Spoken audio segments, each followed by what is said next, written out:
So I assume that people over here who are participating who have some idea about AI. It's not required that we need them to be technically sound in AI for this particular session.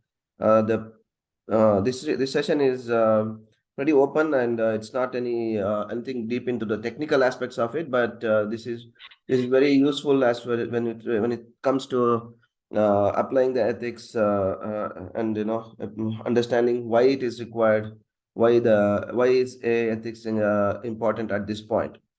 So let's begin with this. Again, I thank MFIRD for giving this opportunity. Been part of MFIRD, so it's an honor for me to be part of MFIRD, who has been trying to upheld some four pillars, mainly in career counseling and college connect, etc. So we are doing all these activities within MFIRD, and this is something that has been, the webinars is something that that has been going very strong, very consistent.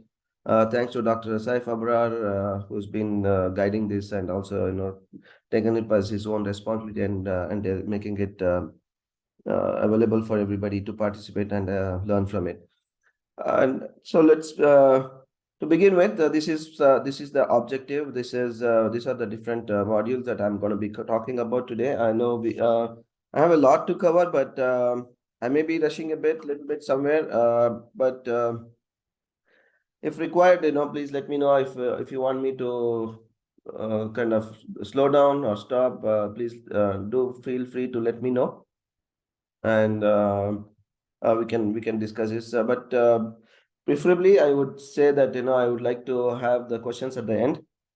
But if you think that you may skip out, or you may miss the questions if you wait till that long, and if you want to ask the questions in between, that I'm fine with that.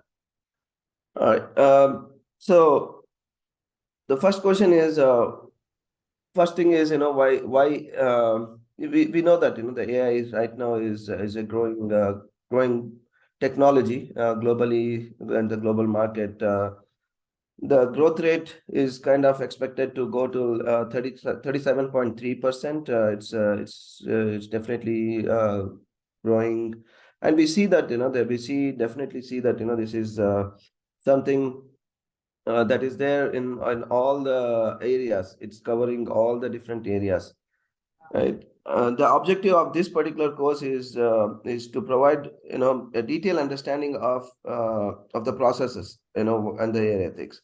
And and when we talk about the AI ethic, the AI itself, which is a fast evolving technology, what is happening is it is applicable. It is now like growing into different areas, different applications.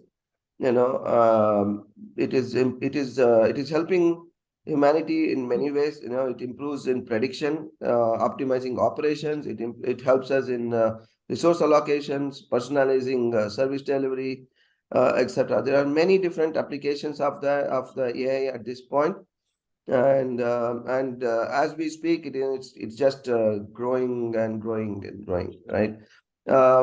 So all of a sudden, why are we talking about why are we talking about ethics? In the software has been there for quite a long time. The development has been there for quite a long time.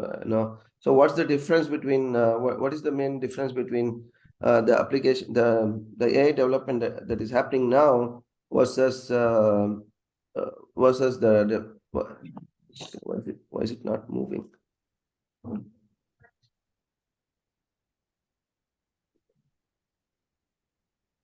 Okay. So if you look at it, in the AI development, what happens is, so the machines are learning now, right? The machines, when once we feed the data, once we have the data in there, the machine learning takes over, and it tries to create take decisions based upon the data. you can create applications wherein it starts learning on its own, and then based upon the learning, it becomes more perfect as it grows. It kind of starts applying the learnings that it understands, and then it applies to the system, and then it helps in deriving more and more accurate decisions. But what's important for the growth or for the adoption of the AI is trust.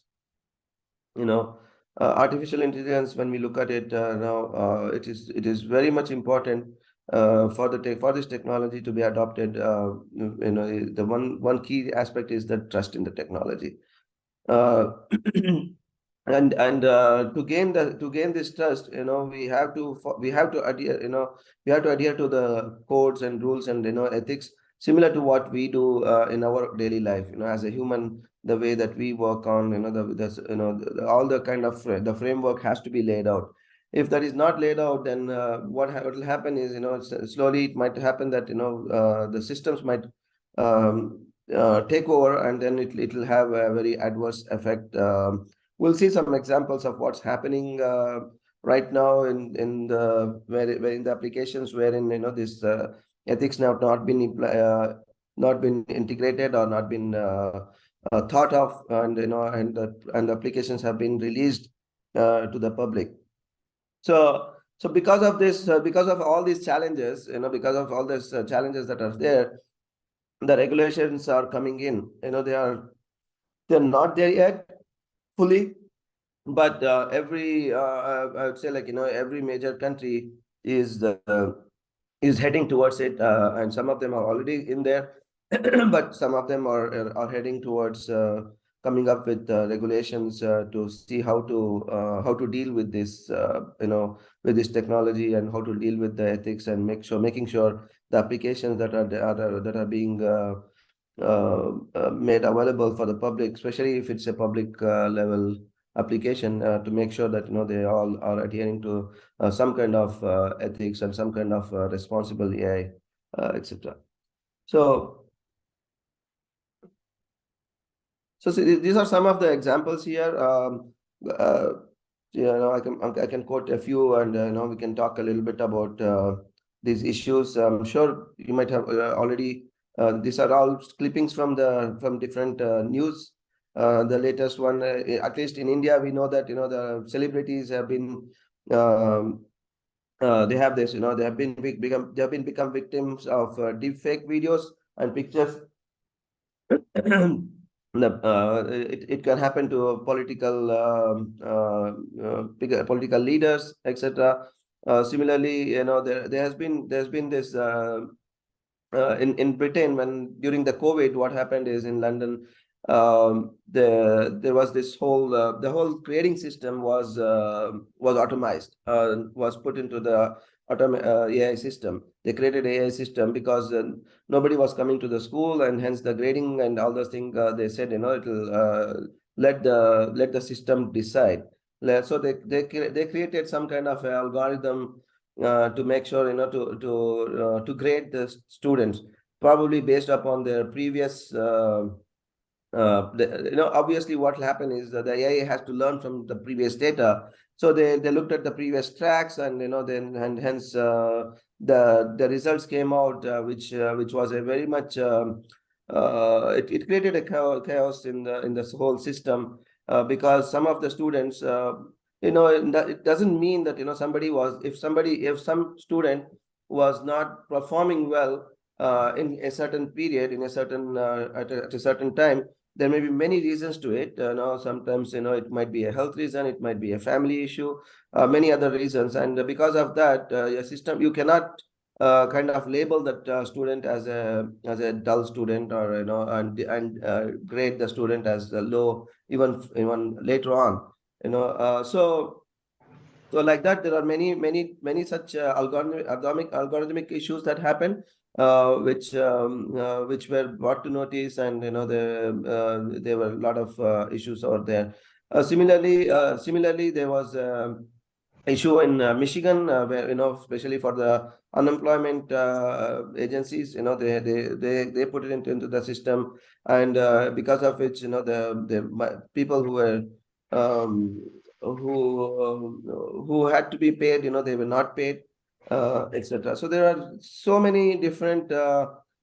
If you look at all the different areas, there have been some issues that are going on. Some come to the notice, and they are very big, and some of them not as big, but still there are people who are affected. When these people who are affected, because they have become victim of this system, they have to just imagine, it's you have to fight the system. If you go and complain, the authorities or whoever, they'll say, what can I do? This is what the system has decided. This is how the system is. They cannot go and change the whole system just for one person. But the impact of that, it could be very devastating. It could be hurting a career. It could be hurting the livelihood, etc. And there have been incidents where people have also uh, what you call, they have suicide. There were some suicides that happened because of these things. And now, we know that the generative AI is really very becoming very popular. Everybody is now using generative AI, the generative AI, ChatGPT, etc. We have been using it left and right, every left and right. Going for every other thing. We are using ChatGPT to make our lives easy and certain aspects. But what we don't understand is the problems and the consequences that are there with using the ChatGPT or the generative AI. So what I've the listing here, it has very beautifully listed. See the chat. Well, how does the Chat GPT work? It's based upon the data. It's based upon the what input that it gets. So if there is a bias in the input, obviously there'll be a bias in the output as well. The other problem is, it's you do not know how the decisions are taken. Hence, it's completely opaque, unexplainable. You don't know what's happening, whether it's correct or wrong, etc. So similarly, there are copyright issues. The ChatGPT, it kind of penetrates, and there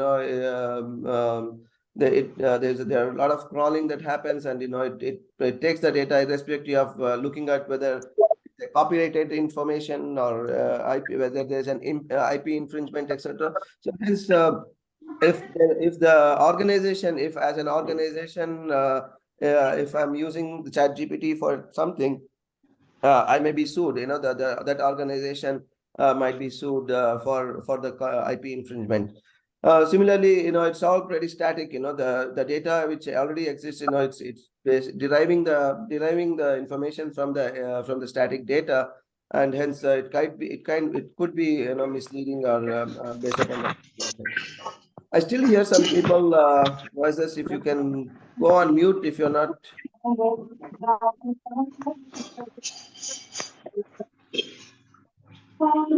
Noor, Samina, Shilpa. I see them. I'm going to call out. There are people who are not on mute. If you can go on mute, that will be helpful. Thank you. I still see one person who's not on mute. Samina is not on mute.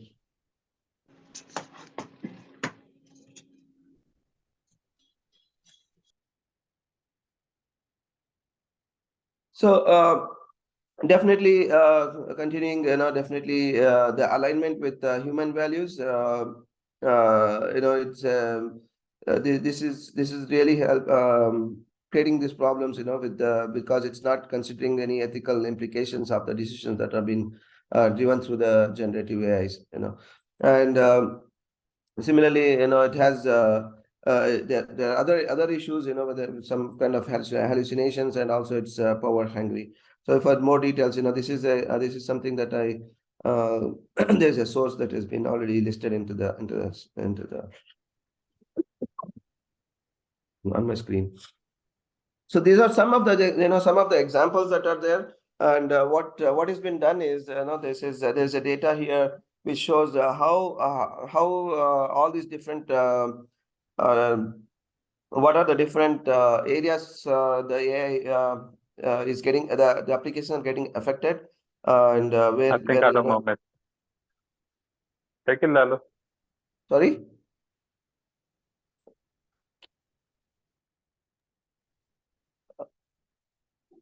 We should be a little bit more mature.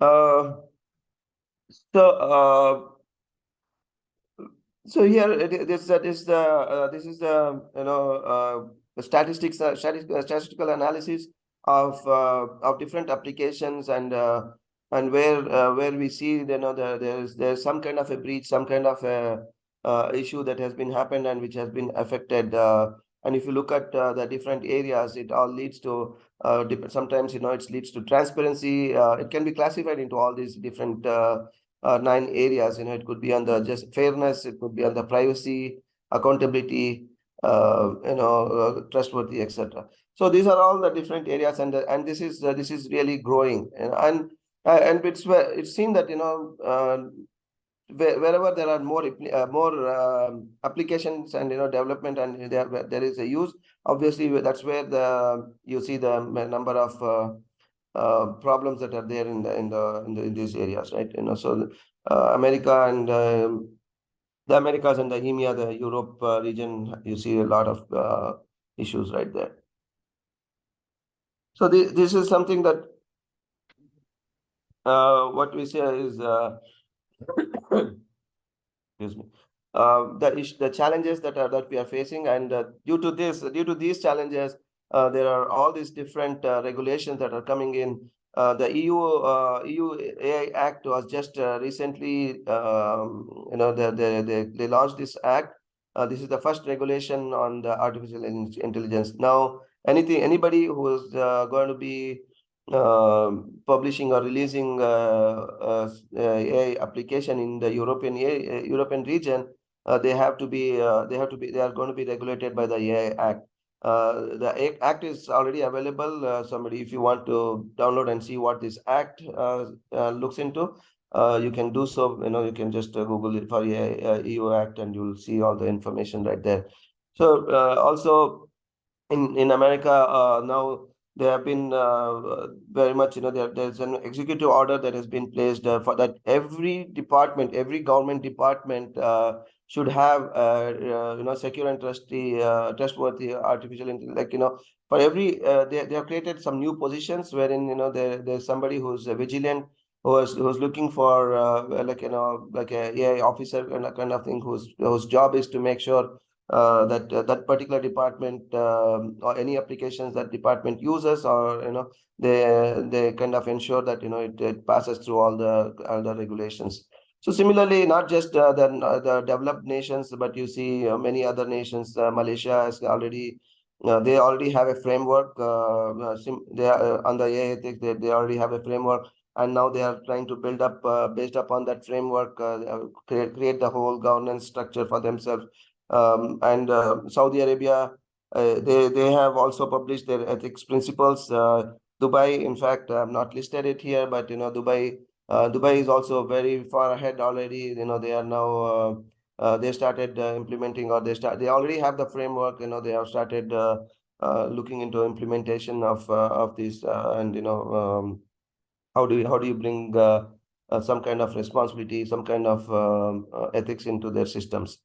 So and this is how the rest of the world is looking.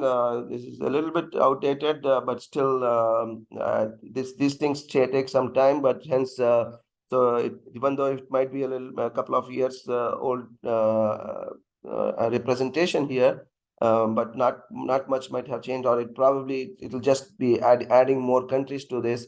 Definitely, so there are already these 53 different nations who are looking into, and or to some level they are getting into into the regulationary aspects.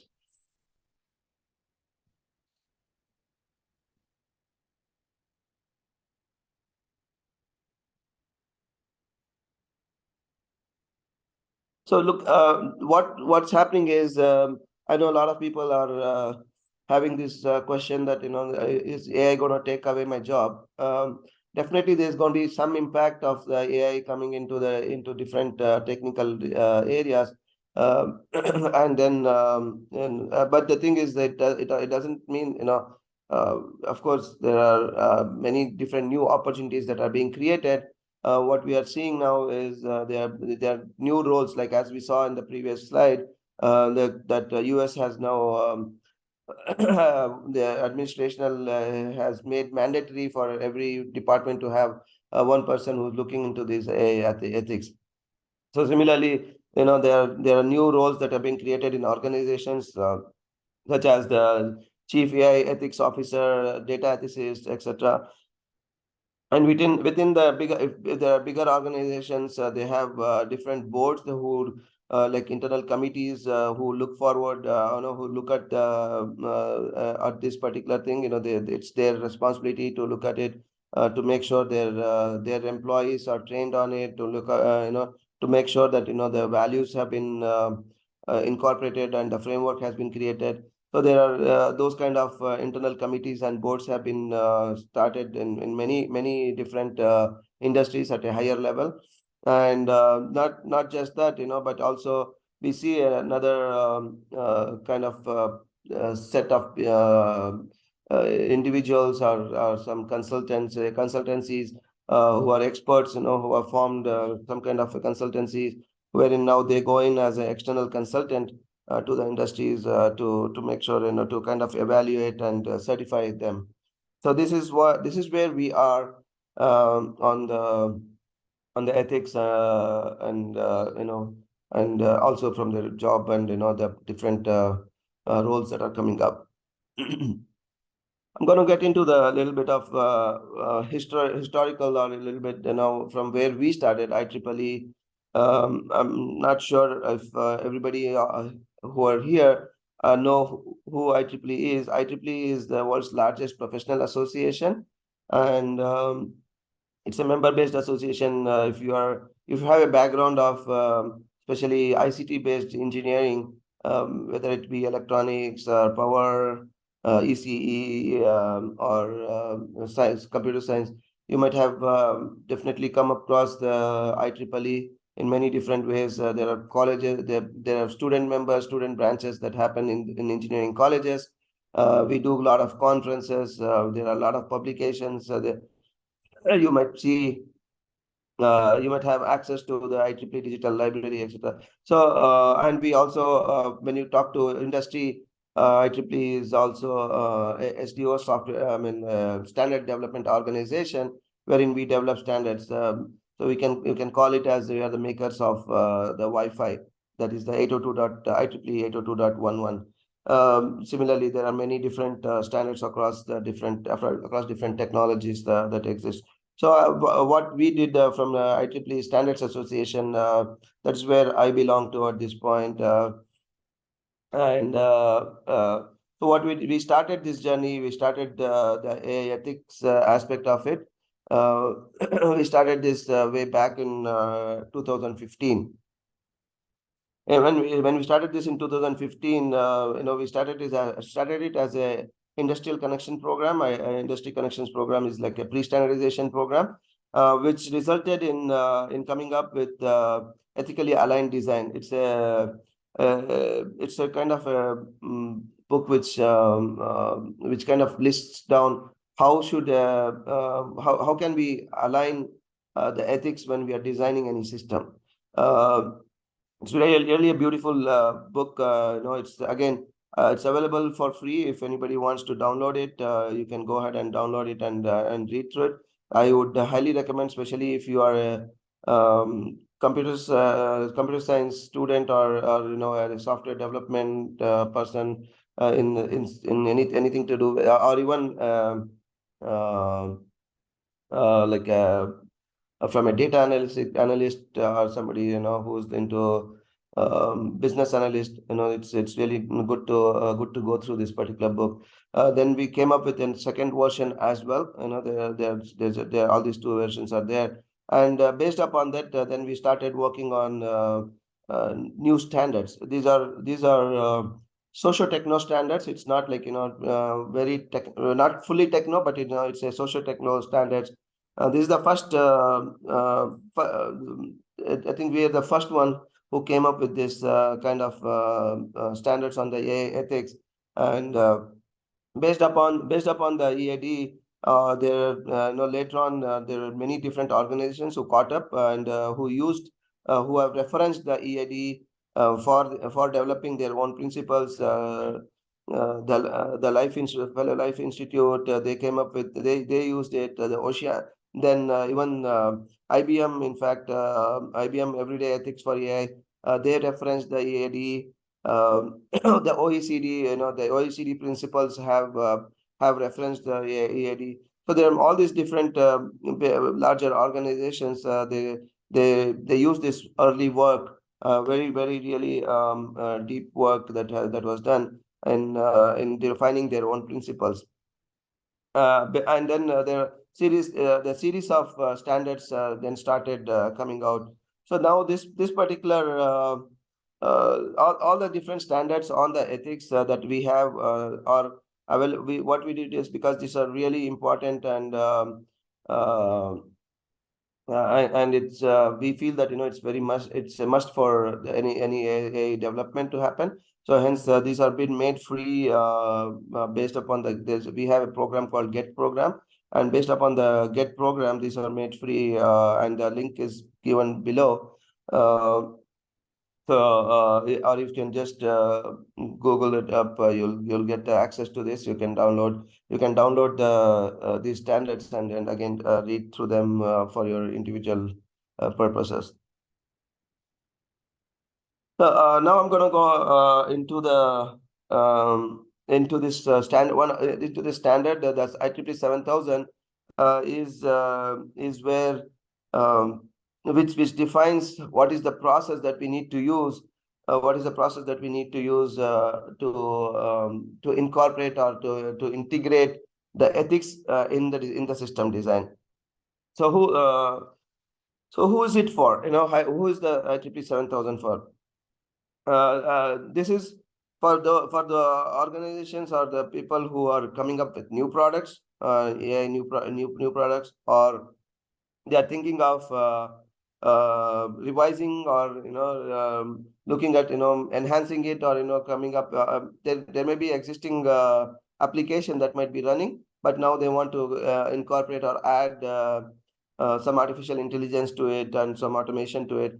Again, for them also, you can use the 7000 process for that, and also it can be used for if you are, say, if your organization, or if is acquiring another system, then that's also, you can use this system before acquiring for evaluation of that system. So let's look at a little bit what is the scope of this standard, what is the purpose, and what are the different applicability and constraints that this particular standard has. So these values, the IEEE 7000 values, the scope is for, in fact, it's for not just for executives and managers.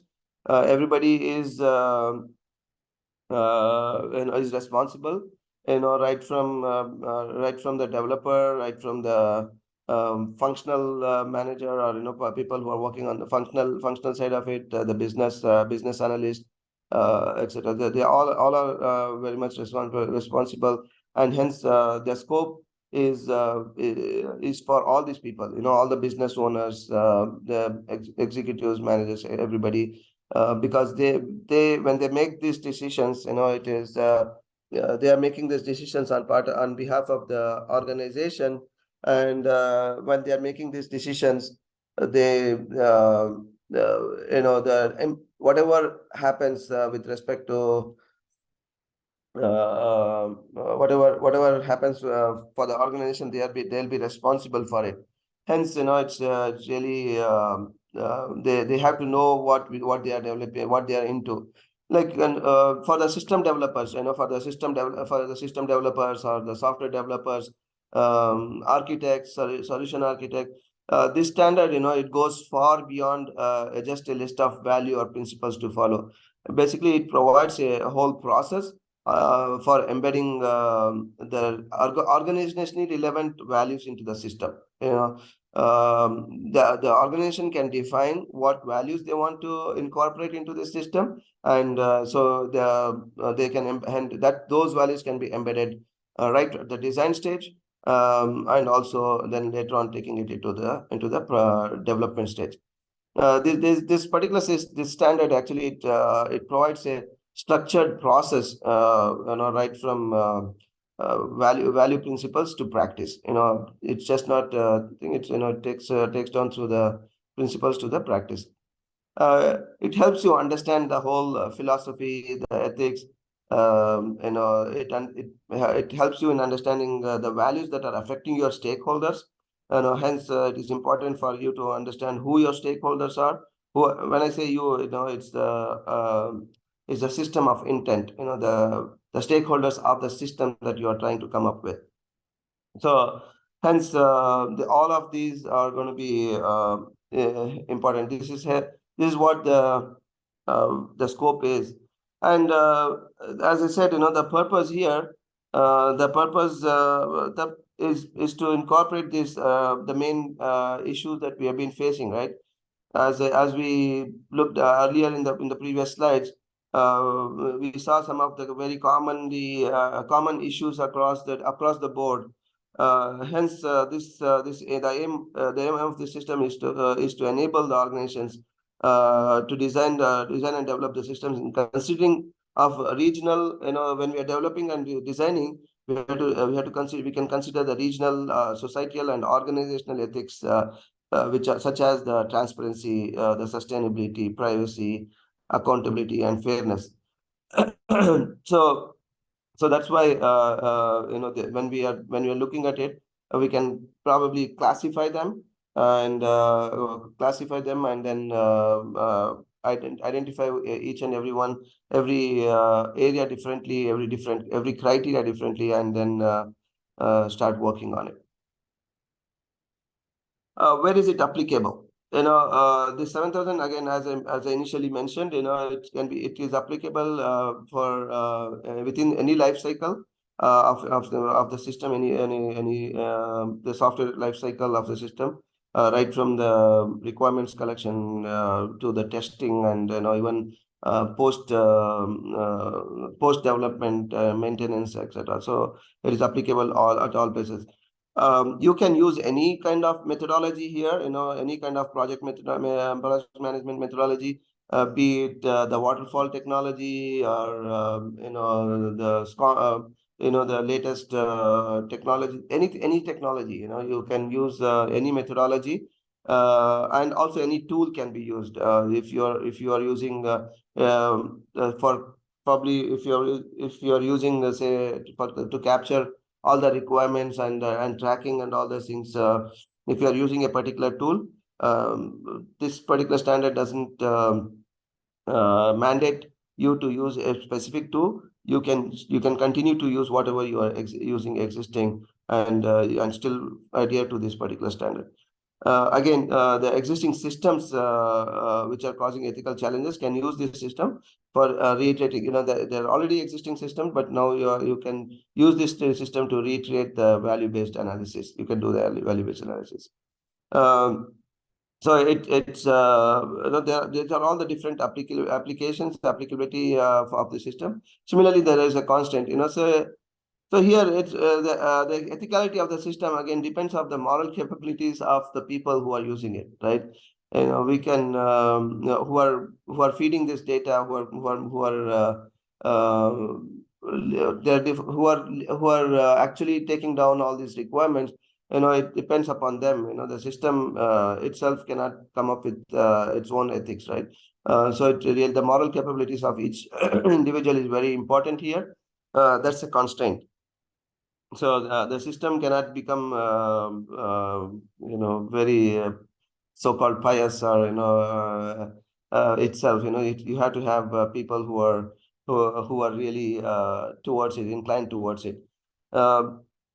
It's yeah this the So those are all some of the real challenges that we face. That the system, but it's a process. If you kind of adhere to this process, then at every system, and then you kind of create a like evaluation system towards it. Then it becomes like kind of fail proof for when you once you implement it, right? So some of those constants. I'm not going to read out everything. It's a pretty straightforward.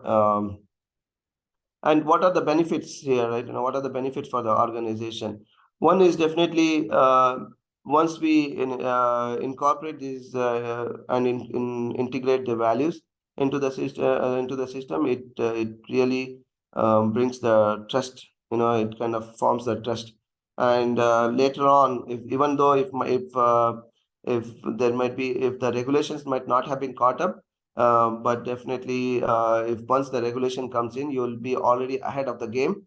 You'll be already ahead of the game because you have already started thinking like that. And so consider this whole certification as I don't know if you have heard about this ISO 9000, right? ISO 9000, ISO 9001, and things like that. So this was like a certification for an organization who follows the process of documentation.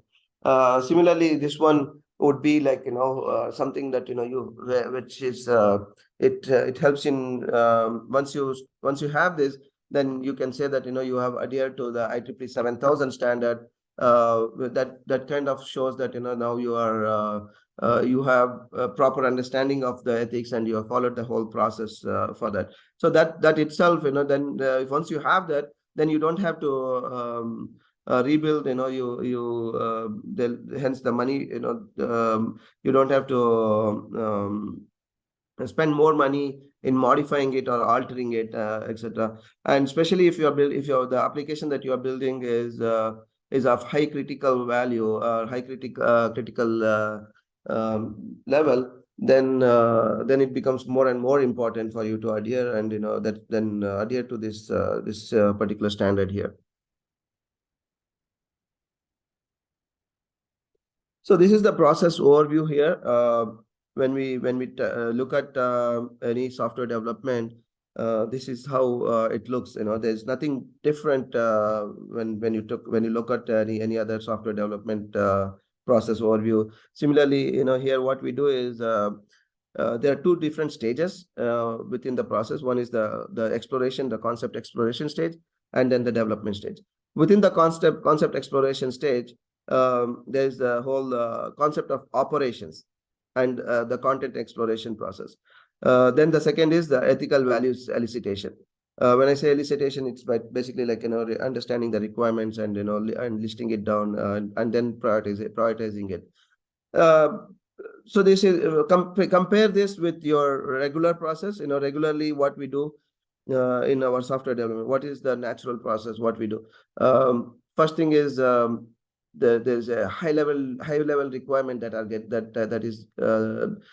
been that what we do is if say there is a project management or a project management team, and under the project management team there will be probably they may have risk managers, they may have this business analyst. So the business analyst job would be to go to the functional manager and understand what this particular system is expected to do.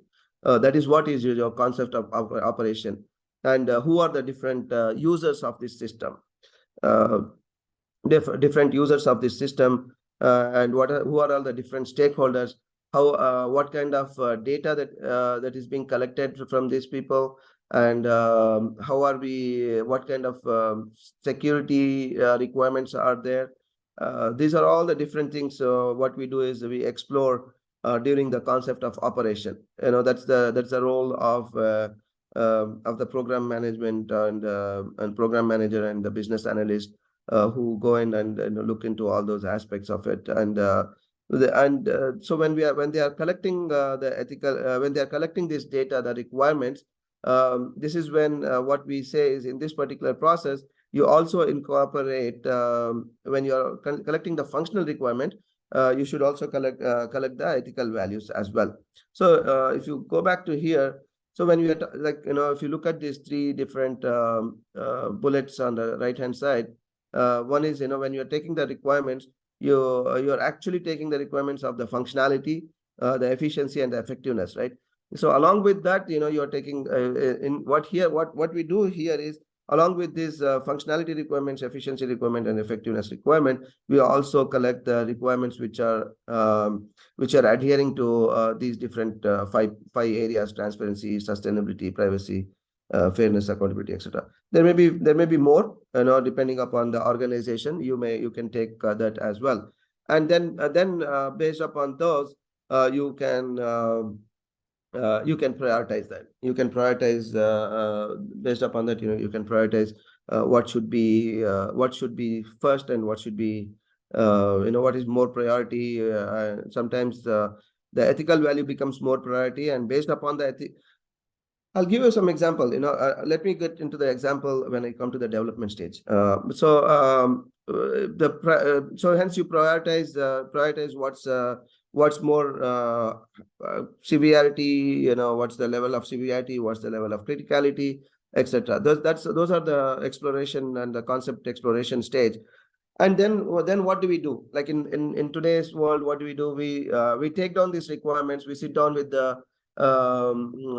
our development team, the development manager, and so we sit down with those team, and then probably during this the elicitation, what we also do is we collect, we put down into each high level requirement is broken down into a deep understanding. The requirements. We start documenting all those different requirements, and drill down, and give them the very functional requirement, which the architects or some and the development team, they kind of translate that into a design document using the requirements that they try to. So you have a meeting, and you try to understand these requirements, and understand these requirements. They'll have a lot of questions, which you go back and forth, and you kind of define and document the design. That is what is the whole. And when they are doing this,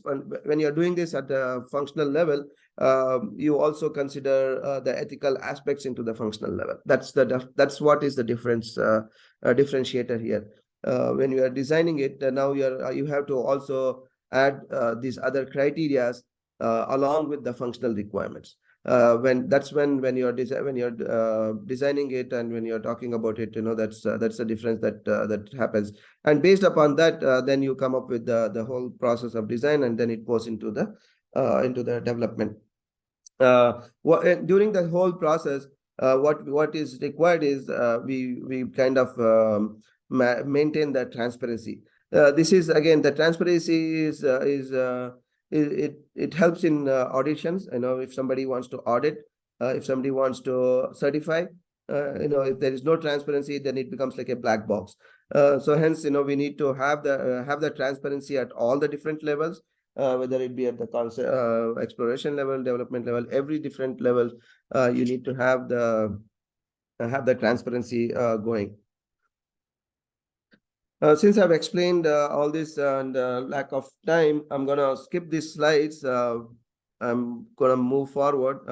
Yeah, this is something, when we are talking about stakeholders, we have to identify who our stakeholder is. There may be, the stakeholders might be of whether they may be internal, they may be external, users, customers, there may be opponents. Divergent is, they may be a regulator. Divergent is somebody who can bring it down, bring down the system, or we can stop the whole application.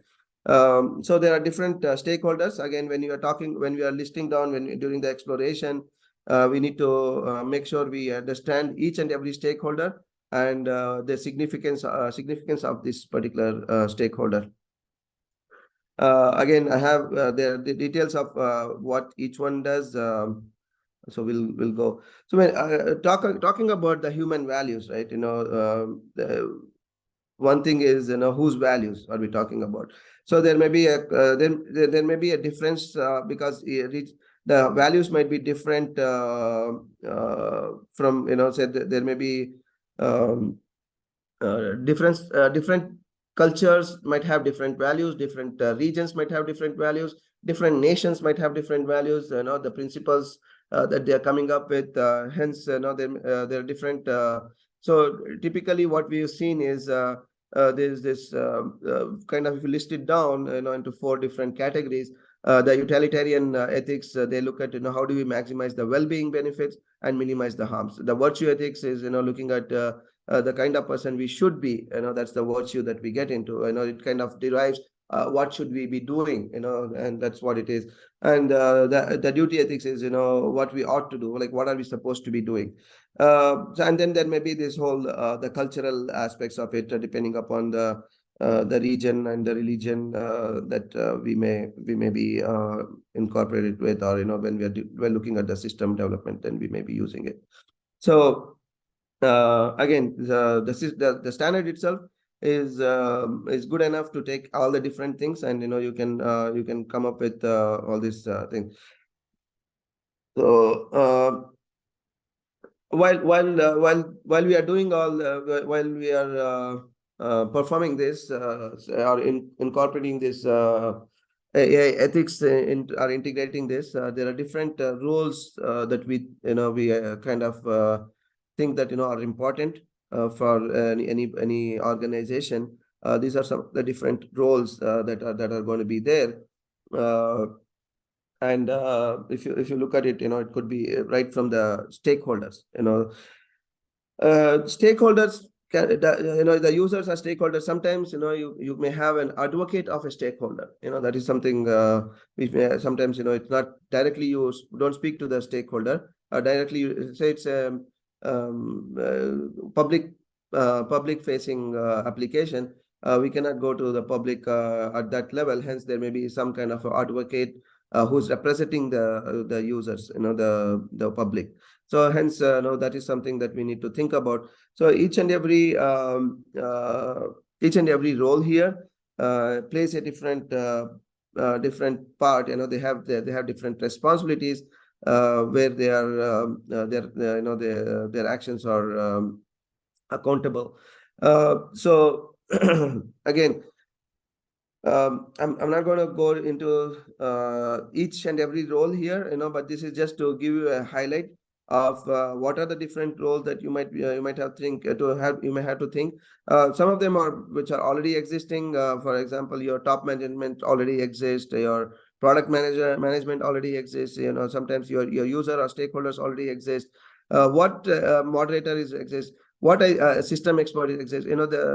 The 3 different roles that come here is the value lead, the risk lead, and the transparency manager. Sometimes there is already also a risk lead that exists, but they have each one of them, even though they exist at this point, they will have some additional responsibility when it comes to incorporating these ethics into the systems. Each one will have their own extra responsibilities with respect to the ethics of it, along with whatever they are already doing, to make sure that they capture all the ethical values and incorporate into the system. So the concept of exploration, I kind of explained what it contains. Let's take this example here. Here, say if it's an application which is helping the old age, the elderly people, or people who need care. So they may have to they have to talk to different people, different there are different stakeholders.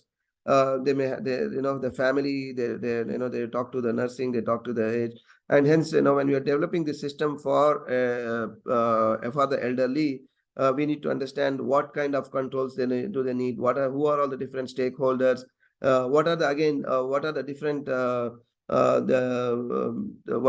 usability, from a usability perspective, what are the different things that they need, and how the data that is being shared is also some certain data can the privacy, when you talk about the privacy, how am I what kind of privacy the privacy level with the family and friends would be definitely different from the privacy that I'm sharing with probably the third party service provider. Say I'm ordering certain things, or say I'm ordering the medical medicines or something like that. So hence, the privacy levels are different. The transparency levels are different. So for each stakeholder, the data exchange and the data privacy, everything would be different. So that's why, when we are capturing this system, when we are capturing all the elicitation, when we're looking at it, we have to consider all of these aspects in mind, right? Only then you'll be able to make sure that the application that you are building, it is trustworthy, and it's of use, and it's beneficial for the people who are using it. So there are activities on it. How do you do it? We have to look into each one of it. So this is actually going to be this whole thing is going to be a whole training in itself. So wherein every aspect of this, when you talk about the concept operations, there are different activities and tasks, and we have to learn about each activity and task here, drill down into each one of them. And it's definitely not something that we can do it in an hour on a webinar right here, right? This is just to give you an overview of and giving you a little bit of understanding, and so that you can think about it. And probably if you want more information, you can also go into drill down into the 7000 the standard itself. I know it's freely available. You can read through it and you can understand these things. That just to give a little bit example, here how we are classifying the different controls, different the risk levels and all those things, depending upon each system. The system with when we are talking about the different controls, we have to classify them low, medium, high, etc., and what different controls we need to have here. Similarly, when we are talking about the AI systems, what are the different algorithms?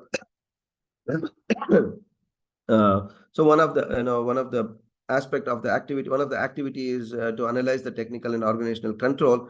Within that control, when we are talking about system of systems, there is a different control. When we are talking about AI systems, then there are different controls, different things that we have to look into.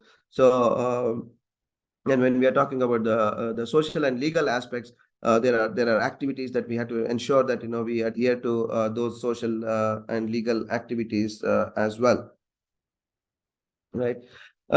So when we are asking elicitation during the elicitation, these are some of the fundamental questions that we kind of ask, like what are the benefits, or what are the benefits and harms of this particular system of intent that is being deployed. Once you start asking these questions, depending upon what ethical process that you're using, for like say for example, if you are using the utilitarian aspect, there are different types of questions that you may ask. If you are using the virtue ethics, you may ask a different type of questions. So you can again classify them and then start making these questions. When you are all these different fundamental values that we are going to elicit. That is something that you need to identify and list it down. From the previous use case that we were talking about, now this is something we are just give a highlight how we can identify the stakeholder, and the different questions, the descriptions that we ask, and what is the harm that if the system doesn't work, as if they don't have the ethics in it, what are the different harms, and identify what are the different values that has to go in, so that this the harm is minimalized, right? So if there's so many examples of how do you prioritize it, how do you again integrate. I'll give another example. Say those who travel, say if you have to go through like an airport, right? When you're getting, they're doing, if your body scan, you're going through a body scanner, now there's a functional requirement of a body scanner, and then there's an ethical requirement of a body scanner. The functional requirement is to ensure that they are not carrying any weapons, any metal, which might be harmful, which can be used to harm other passengers or anybody else on the flight. So that's why the body scanner is being used. That's your functional requirement. But now when you look at the ethical requirement, it should at least, and it should not, there should be a data privacy. We are not looking at what kind of figure the person is having. All those details. We don't need to have a exact image. We just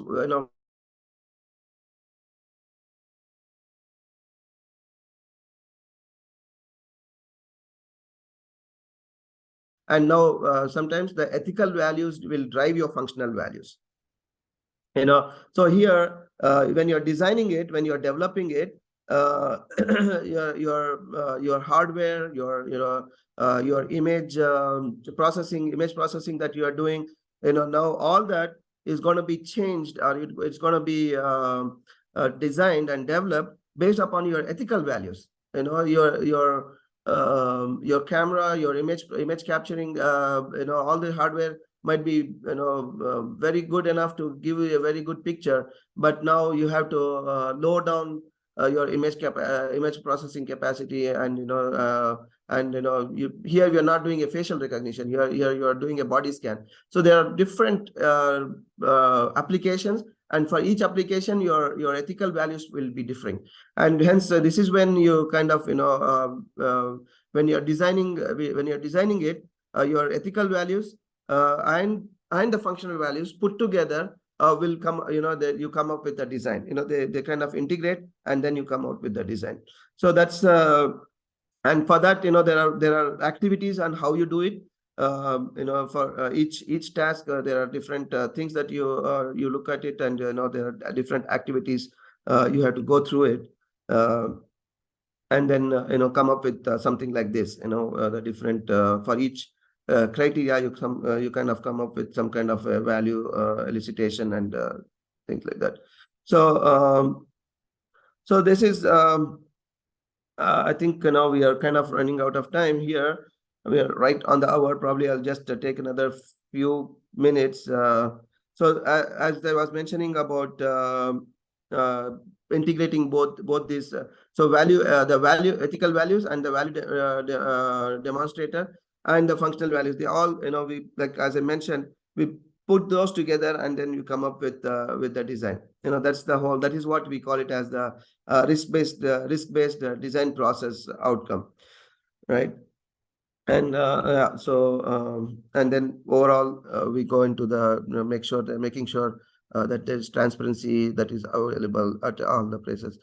I know I couldn't as I said, this is to give you an overview of all the whole IEEE 7000 standards, and how do we integrate this the ethical values into the system. This is not one hour webinar, definitely, but at least I'm sure you would have got an idea of what it is, and the importance of it. And probably you may you can go in and dig down into the standard itself and go through it, or if you want to have a training on this, and that's going to be, we can look into that as well.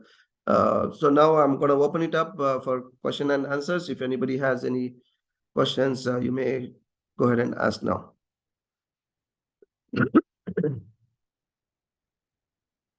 Any questions? Jazakallah khair, Munir bhai. So do we have any questions from the audience? Please, you can unmute yourself and ask questions directly to Munir bhai.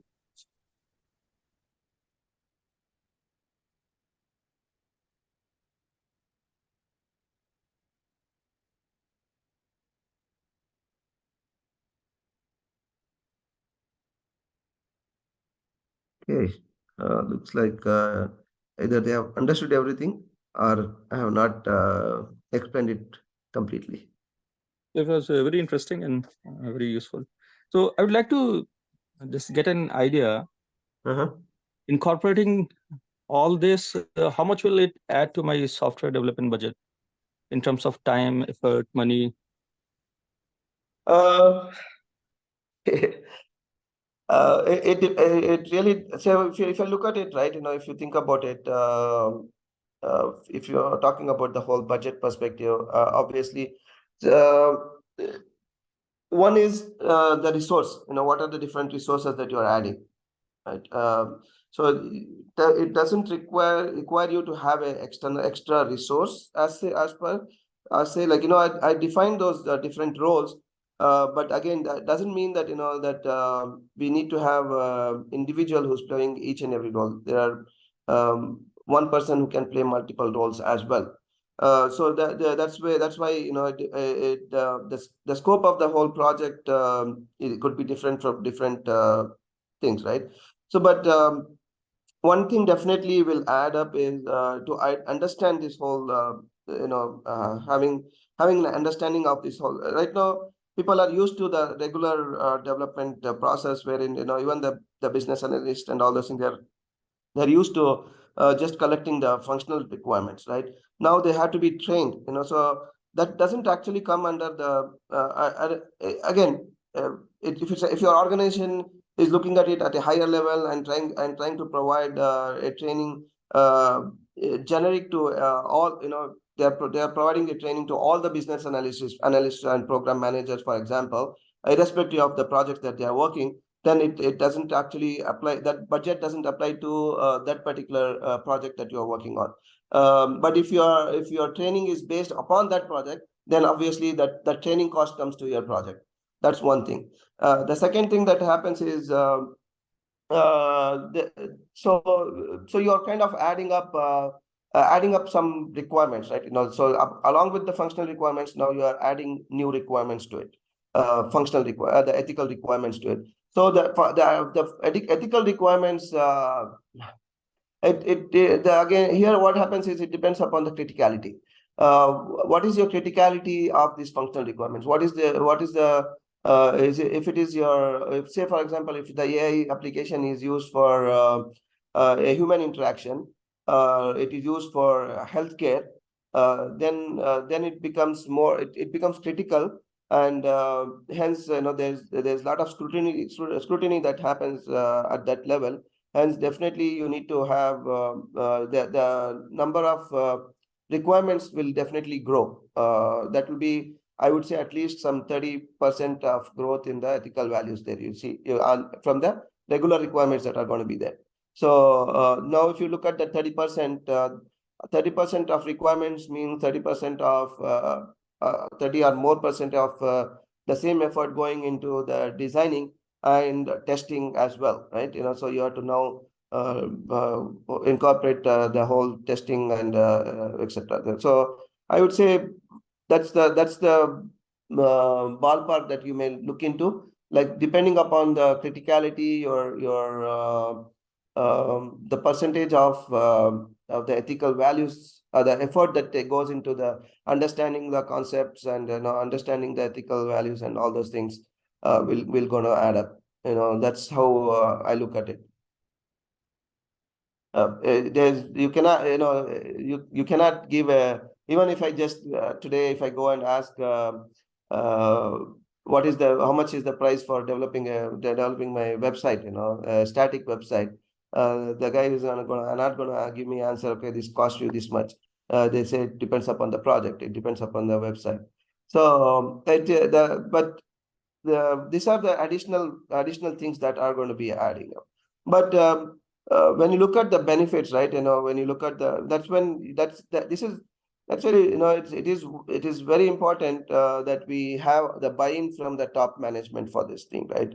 Unless until you don't have the buy-in from the top management, that time and the time, even the time, the time constraint, that time is a constant. Sometimes they will not allocate you that time, if the buy-in is not there, if this drive has to come from the top.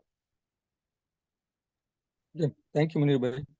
So from the audience, do we have any other question? Yeah, I have one question. Actually, initially you explained like the European Union were the first to develop the comprehensive policy on this AI. So what I think is it really comprehensive? Why? Because we need to continuously work to identify and mitigate biases.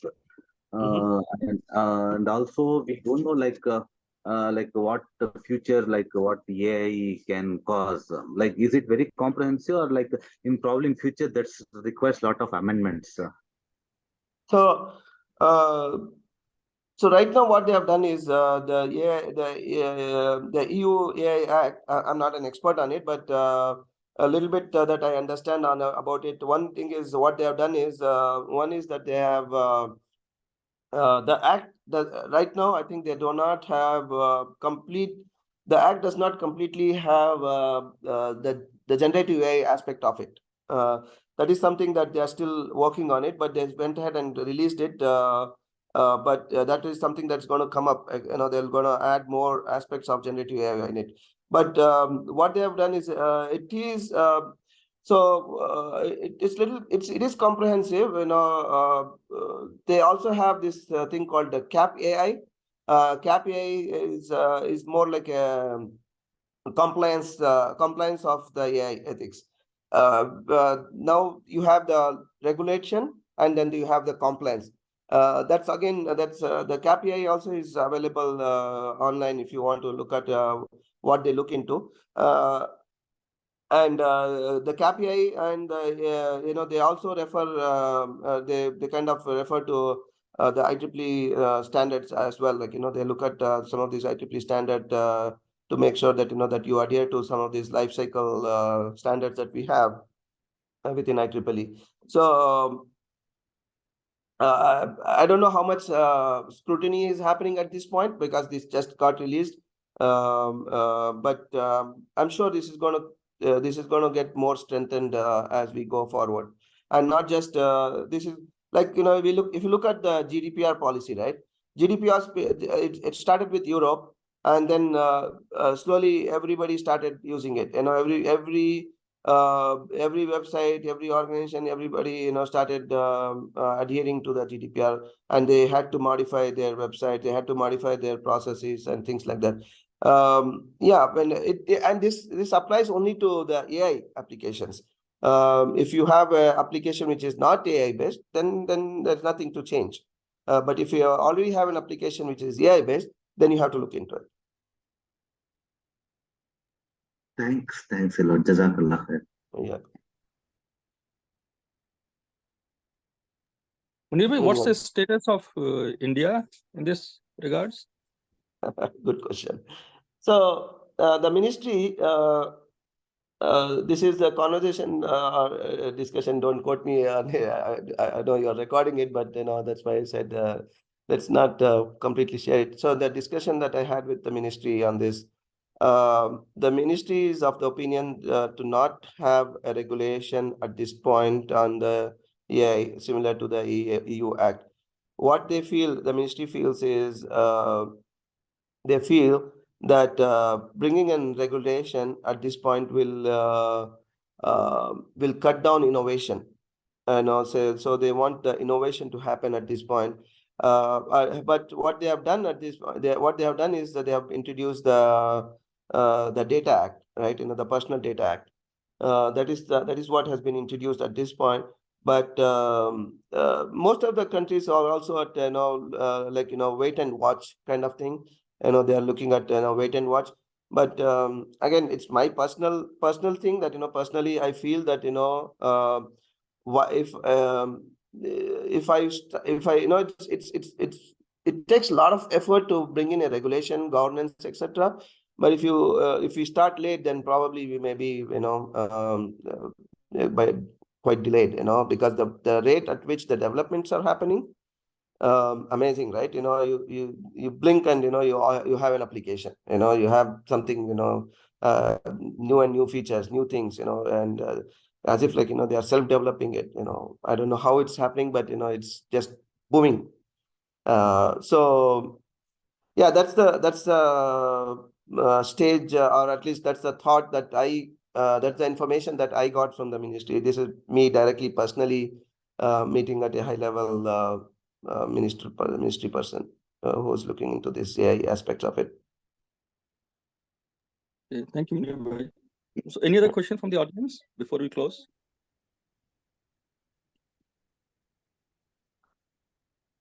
Okay, in case we don't have any questions, yeah, please go. Yeah, just to add, what we are also doing as IEEE from an IEEE SA perspective, what we are doing is we have a process called certified. We call the way we spell certified is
Munir bhai, Sir, we are not bhai, able to hear you. voice is not coming. Munir bhai, I think I there's think he some, lost the connection. yeah. चलिए session तो बहुत ही informative था माशाल्लाह, जबरदस्त. Yeah, so I think we can close this session. Munir bhai has got Inshallah. some technical difficulties. So you have his I'm back link in here. detail. Sorry. Okay. Sorry for that. I got kicked out. It's very unfortunate that we are living in a smart city. What was I telling? Yeah, so we have this whole certified IEEE certified thing, wherein we are training and helping the government and governance to understand this process, understand the whole criticalities, and how do they do these things, and then also we also certify and give them a mark of IEEE certified. We've done that with Vienna, city of Vienna, for one of the government system that they use. Similarly, we are looking at other systems. So we've done this kind of training in Dubai, Korea, Europe, many places, US as well. So yeah, so that's something that if you look into those aspects, and there are also I think there's also an internal online training as well. What we are doing, one is in person, but online also we are doing trainings. I know. As I said, it was. It's not that I cannot do the justice for the whole training here. It was more webinar at a webinar level. I could only go to a certain extent. Also, the certain aspects of here is it's copyrighted information. So I just wanted to at least give an overview of things where we stand.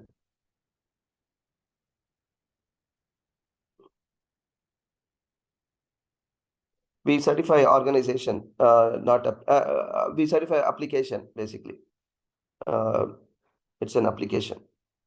There's a question asked, do we certify an organization or individual or an application? So we certify the different, the mark is for the application. The training certification is for an individual, wherein basically we have people who are certified assessors. The people who take the certified course, they become then there is a process for them to become a certified assessor. That means now they are authorized to go ahead and certify other applications. So we have that process, and they have listed. We have listed them on our website.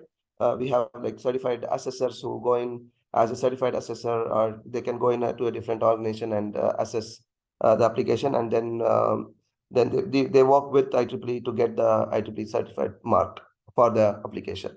So we have both in a way.